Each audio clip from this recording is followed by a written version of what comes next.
के लिए कहा है, तुम बैठ क्यों गए हो? केवट ने कहा सरकार, अगर राम जी पांव धोने के लिए कहते तो मैं धो देता, लेकिन राम जी तो कह रहे पखार लो। अब पखारा अकेले थोड़ी जाता है, पत्नी के साथ में पखारा जाता है। अगर धोने की कहते तो अकेले धो लेता, लेकिन राम जी कह रहे हैं कि पखारो। अब पखारने के लिए तो पत्नी आएगी, तब दोनों लोग पखारेंगे। लक्ष्मण भैया बोले सरकार, इससे इतना भारी शब्द क्यों कह दिया? देखो ये बैठ गया है। राम जी ने कहा भैया, तो अगर तुझे पखारना है पत्नी के साथ तो जाओ पत्नी को लेकर के आओ। और केवट दौड़ता हुआ गया और अपनी पत्नी बच्चे सभी को ले आया और बच्चों को समझा रहा है, देखो गंगा जी के किनारे पर दो राजकुमार हैं, एक गोरे एक कारे, और तुम जाओ, जो गोरे राजकुमार हैं उनके पास मत जाना। क्यों? बोले ये इतने क्रोधी हैं कि इनकी बात बात पर धनुष बाण निकलते हैं, इसलिए जो कारे कारे हैं ये बड़े सीधे साधे हैं, उनको घेर लेना। और सब परिवार वाले आ जाते हैं और गोस्वामी बाबा कह रहे हैं केवट क्या करता है? केवट राम रजायस बाबा पान कटोरा भर ले।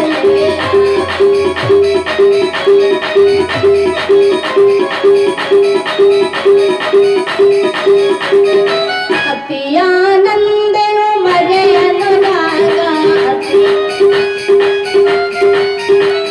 चरण सरोज पखारन लागा। केवट बड़े प्रेम से, अब केवट भी बड़ा चालक था, गया उठाने के लिए कठौती नहीं लाया। सोचने लगा अगर कठौती ले गया कहीं इसके स्पर्श से नारी बन गई तो और विवाह करना पड़ेगा, कन्या बन गई तो विवाह करना पड़ेगा, इसलिए कठौता में जल लेकर के आया। अगर ये बनेगा तो लड़का ही तो बनेगा, खूब नाव चले आएगा, हम सेठ बन करके बैठेंगे, आराम से खाएंगे। केवट कठौता में जल लेकर के आया और राम जी के चरणों को धो रहा है। जब केवट राम जी के चरणों को धोने लगे तो देवता आकाश से पुष्प वर्षा करने लगे, धन्य है केवट तुम्हारे भाग। अरे भगवान शंकर को तो भगवान का चरणामृत मिला है जो जटाओं पर धारण किया है, और धन्य है केवट तुझे तो भगवान के चरण ही मिल गए हैं। केवट धो रहा है आनंद से, एक पैर को धोया केवट ने और धो करके जल्दी से गटागट पी गया। फिर दोबारा धोने लगा और फिर दोबारा धो करके फिर गटागट पी गया, धोता चला जा रहा है, भगवान का चरणामृत पीते चला जा रहा है। अब राम जी ने कहा केवट अब तो हो गया। केवट बोला सरकार अभी बस एक बार और धोऊंगा, फिर मैं नहीं कहूंगा। अब राम जी के चरणों को तीसरी बार धोने लगा और तीसरी बार जैसे ही केवट धो करके जैसे ही अपने हाथ पैर को सोच रहा था कि कुछ पैरों के नीचे लगा लूं ताकि धूल ना आए। बोलो श्री सीताराम जी भगवान की। केवट ने कहा, राम जी ने कहा केवट अब हो गया? केवट बोला हाँ सरकार हुआ तो, लेकिन जब तक राम जी ने चरणों को पृथ्वी पर रख दिया। केवट बोला हो गई गड़बड़ी। राम जी ने कहा क्यों? केवट बोला चरण गीला था और गीला चरण आपने धूली में रख दिया और इसी धूली से तो हमें खतरा है। आपके चरणों में धूली लग गई महाराज, इसी धूली से हमें खतरा है, अब दोबारा धोना पड़ेंगे। केवट इतना विलंब कर रहा है कि मैं प्रभु को देखता रहूं, प्रभु चरण धुलाते रहे। केवट ने कहा प्रभु खतरा हो गया। राम जी बोले अब क्या कर? बोले दोबारा धोना पड़ेगा। अब फिर उठाया, फिर धो रहा है। राम जी बोले केवट हो गया? केवट ने कहा सरकार अभी हो तो गया है, लेकिन चरणामृत मुझे तो मिला, पर ये मेरे देखो छोट छोट हमारे बच्चे हैं, ये कैसे टुकुर टुकुर देख रहे हैं, इनको आपका चरणामृत नहीं मिला है। लक्ष्मण भैया बोले अच्छा 3 बार चरणों को धो लिया और गटागट पी गए, इन बच्चों को क्यों नहीं दिया? केवट बोला पहले हमारा पेट तो भरे तब बच्चों का पेट भरेंगे, पहले हमारा ही तो भर जाए। अब राम जी से कहा बस सरकार एक बार और धोऊंगा। राम जी बोले ठीक है भैया धो ले। अब एक बार और धोया तो बच्चों को पिला दिया।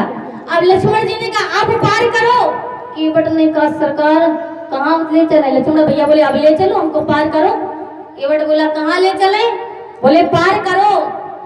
बोले महाराज आप तो पार होकर के चले जाएंगे, लेकिन ये गांव वाले हमें मार डालेंगे। क्यों? बोले ये गांव वाले कहेंगे केवट तूने चरणामृत पी लिया, अपने बच्चों को पिला दिया और हम गांव वाले के साथ में बेईमानी कर ली। कम से कम गांव वालों को भी तो आपका चरणामृत मिल जाना चाहिए। राम जी बोले ठीक है भैया, गांव वालों को बुला ले। अब गांव वालों को बुलाया, बोले जितने भी गांव के लोग हैं सब आकर के इकट्ठी लाइन लगा लो, आज राम जी का चरणामृत मैं बांट रहा हूँ। अब आकाश में 33 करोड़ देवता खड़े हैं। देवता आपस में कह रहे देखो भैया प्रभु का चरणामृत मिल रहा है, कहाँ मिलेगा, जल्दी से आओ लाइन में लग जाओ। सब देवता भेष बदल बदल करके आए हैं, गंगा जी के किनारे पर लाइन लगाए। अब सीता मैया ने भी सोचा और लक्ष्मण जी से बोली भैया ऐसा अवसर कहाँ मिलेगा, अरे जाओ प्रभु का चरणामृत मिल रहा है, लक्ष्मण तुम भी लाइन में लग जाओ। अब लक्ष्मण भैया बोले हम तो राजकुमार हैं और राम जी के भाई, हमको लाइन में लगने की क्या जरूरत है। तो केवट के सामने गए और केवट से बोले लाओ केवट। बोले क्या लाए, बोले राम जी का चरणामृत। बोले पहले लाइन में लगो। अब लक्ष्मण भैया जैसे तेज तर्रा, वो भी केवट लक्ष्मण जी से कहे लाइन में लगो। लक्ष्मण भैया बोले हम राजकुमार हैं, केवट बोले राजकुमार होंगे अयोध्या के, यहाँ के नहीं हो। बोले हम राम जी के छोटे भाई हैं, बोले होंगे, यहाँ तो राम दरबार है, यहाँ तो छोटे बड़े की बात ही नहीं है। भगवान के दरबार में तो सब समान है, ना किसी को कोई छोटा है ना कोई बड़ा है, जिसके हृदय में प्रेम है बस भगवान तो उसी के है। अब लक्ष्मण भैया को बड़ा गुस्सा आया, बेचारे लाइन में लगे। 2-4 घंटे बाद पता नहीं कब तक लक्ष्मण भैया का नंबर आया होगा। अब गांव वालों को चरणामृत तो बांट दिया। अब राम जी ने कहा केवट अब तो हो गया। केवट भैया बोले सरकार एक बात बताओ आपको परेशानी क्या है। राम जी बोले परेशानी, तुम एक चरण पकड़ के धो रहे हो, हम एक पैर से खड़े हैं, बताइए हम गिरेंगे नहीं। केवट बोले सरकार जब कोई जीव यदि एक पैर से चलता है तो वो भी सहारा ले लेता है, तुम भी सहारा ले लो। बोले किसका ले। केवट बोले हमारे सिर पे हाथ रख लो बस फिर नहीं गिरोगे। अब बताइए ऐसे भक्त तो देखे हैं कि भगवान के सामने एक पैर से खड़े रहे, लेकिन ऐसा भक्त नहीं देखा कि भगवान को एक पैर से खड़ा करे। बताइए अब केवट के माथे पर भगवान ने हाथ रखा और केवट चरणों को धो रहा है बड़े प्रेम से और गाता जा रहा है और क्या कह रहा है सरकार मुझे बड़े सौभाग्य से आपके चरण मिले हैं, बस एक बार और धोने दो। राम जी बोले केवट देर हो गई है, बहुत देर हो गई, अब तो पार करो। केवट बोला सरकार मैं आपके पीछे अपने घाट का नियम थोड़ी बदल दूंगा। राम जी बोले बताओ अब घाट की बात आ गई, क्या बात है। केवट बोले सरकार पहले जो मेरे घाट पर सबसे पहले आते मैं उनको पार करता हूँ। राम जी बोले तो केवट सबसे पहले तो हम ही आए हैं। केवट बोला नहीं नहीं सरकार, सबसे पहले मेरे पुरखा खड़े हैं, मेरे पुरखों का अभी तक उद्धार नहीं हुआ है, सबसे पहले लाइन में लगाए खड़े हैं सरकार। मैं चाहता हूँ कि मेरे पितरों का भी उद्धार हो जाए, उनको भी चरणामृत मिल जाए। लक्ष्मण भैया को बड़ी गुस्सा आई, अभी इसको पुरखा तारना है, अभी इनको गांव वालों को तारना है, सबको तारना है। राम जी बोले ठीक है भैया तुम्हारे पुरखा दिखाई तो दे नहीं रहे हैं। केवट बोला सरकार यही तो बात है, अगर आपको दिखाई दे जाते होते तो अभी तक तो तर जाते होते। यही तो सरकार आपकी दृष्टि जिस पर पड़ जाती है वो तर जाता है। अब केवट ने क्या किया, पद पखार जल पान कर आप सहित परिवार, खुद तरा परिवार को तारा और पितर पार कर प्रभु पुण्य मुदित गए पार। तो केवट ने खुद तरा, परिवार वालों को तारा, गांव वालों को तारा, अपने पुरखों को तारा। हम तो कहते हैं धन्य है वो बेटा जो कुल में अगर एक भक्त हो जाए सारी कुल की 21 पीढ़ियां क्या उन पीढ़ियों की गिनती नहीं होती, कितनी पीढ़ियां तर जाती हैं। आजकल की माताओं को बेटा शराबी बन जाए इसकी चिंता नहीं है, जुआ खेलने लगे इसकी चिंता नहीं है, लेकिन बाबा ना बन जाए इसकी बड़ी चिंता रहती है।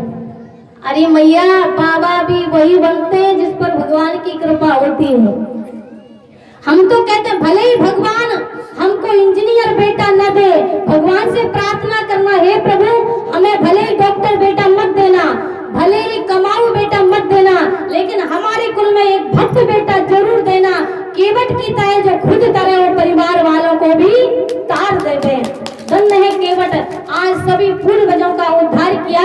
और प्रेम से गंगा जी में राम जी को ले जा रहा है। और गोस्वामी बाबा कह रहे हैं, केवट कह रहा है, प्रभु गंगा मैया ने जैसे ही देखा कि आज तो सरकार आए हैं, गंगा मैया की धारा कलकल करती हुई और तेज हो गई। और गोस्वामी बाबा कह रहे हैं, केवट कह रहा है